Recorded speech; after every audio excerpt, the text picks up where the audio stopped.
Alright, what is going on guys? Chris here, and today we're going to be taking a look at the Gans 356 Air from letscubeit.com.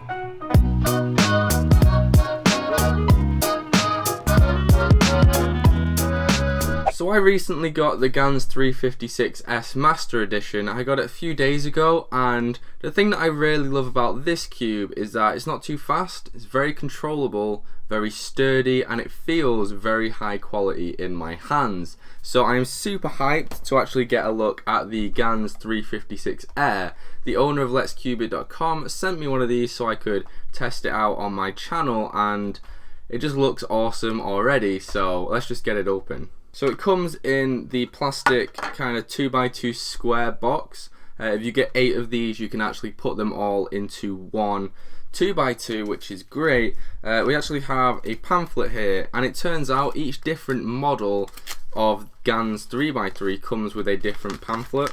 So let's take a look at this. It just has a load of different algorithms for solving the 3x3, but then on the back it has a lot of information about tension in the puzzle, adding in these new spring things that have come out with the air puzzle, and it's just really useful. It has a lot of information about what each individual piece does. So of course those springs that I was just mentioning, they are these things right here, and we have 3 different colors, and then obviously we'll have one set of the springs in the 3x3. We get the standard Gans tensioning tool as well. I'm really excited to see what these are like, because one issue I found with the 356S was that we got quite a lot of problems when we were trying to tension the puzzle, so it'll be really interesting to see how these things work out.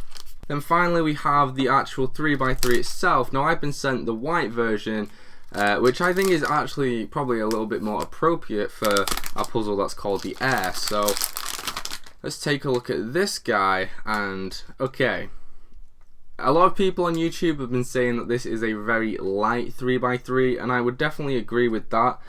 Compared to the 356, it feels pretty much weightless. No doubt about it, this is definitely one of the lightest 3x3s I've felt. It does have a bit of weight to it, but it's definitely a lot lighter than most 3x3s I have in my collection. So the colour scheme seems to be the standard Gans colour scheme of half brights. We have fluorescent yellow, fluorescent green, fluorescent orange, and then just white, blue, and red. So anyway, what we actually really care about is the first turn, so let's have a go. Okay, that's pretty awesome actually. That's really nice right out of the box. Now a lot of videos on YouTube have been saying this is kind of wispy, it feels a bit like a Waylong GTS. I don't really feel wispiness. I mean, it feels a little bit like a lighter version of the 356S. I mean, we've got quite a fluid movement. It's definitely very smooth, and I can kind of understand the wispy feeling, but there's not very much friction going on there. It's very smooth, not really got any bumpy feels like you do on the 356S, so that's really neat. I think this is a really nice turning puzzle straight out of the box. So one of the things I love about my main speed cube, the Mo Tang Long, is that it has very blocky pieces, and that's kind of the same with the Air here. We have some really blocky square pieces. We obviously have these squared off corners to prevent corner twists. Now I can still actually do it with my hand, but I don't think I'll be able to corner twist while I'm just doing a standard solve.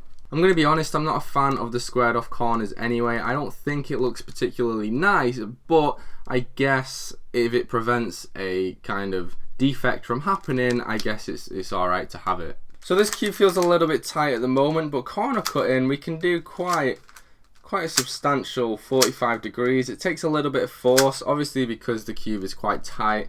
Reverse cuts are actually really quite impressive straight away.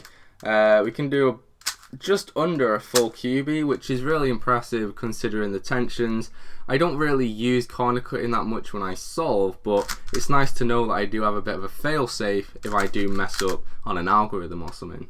Now I will be doing a full review of this 3x3 in the future. I need to obviously test out these various different springs and whatnot, but I will be doing that over the next few days. I will be going to ABHC 2016 over the weekend. I'll probably spend a lot of time with this puzzle while I'm there, and then I'll be able to get back to you guys with a full review after that. But so far, guys, I think this is a really awesome 3x3. I think it's probably a little bit better than the 356S, just because it's a little bit lighter and it's a little bit smoother, which suits my turning style quite a bit better. My only question now is, does it come in brown?